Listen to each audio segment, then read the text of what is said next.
Good morning বন্ধুরা। তো আমি আর আমার ছেলে চলে এসেছি একটা সুন্দর গেম শো নিয়ে। এই যে এটা নিশ্চয়ই বুঝতে পারছেন এটা কি গেম হতে চলেছে। তো এই গেমটার নাম কি বলে দেন সাহেব? দাবা। দাবা। তো দেখা যাক। আসলে কিন্তু আমি দাবার কিচ্ছু জানি না খেলা। তো চলো স্টার্ট। এ বাবা, আমরা তো এগুলো বাড়ি করিনি। আমরা দুজনে মিলে একটা খেলা খেলছিলাম, তা আগেই বলেছি, সেটা হচ্ছে দাবা। তো আপনারাই বলুন, বলছি আমি এই গেমটাতে আমি জিতেছি, কিন্তু না, আমার ছেলের কথা হচ্ছে ও জিতেছে। কি করে হয়? দাবা তো আমি ভালো খেলতে পারি, তাই না?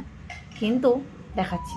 আচ্ছা আপনারাই বলুন, যদি আমার রাজা ওর রাজার বাড়ি চলে যায়, তাহলে ওর রাজ্যটা তো আমার রাজা জয় করে নিয়েছে, তাহলে জিতটা কার হলো? আমার হলো, অবভিয়াসলি আমার হলো। কিন্তু না, ওর কথা হচ্ছে এটা গেম না, এটা ও জিতেছে বলতে চাইছে।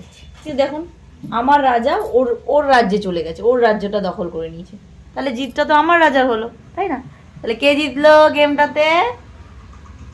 আমি।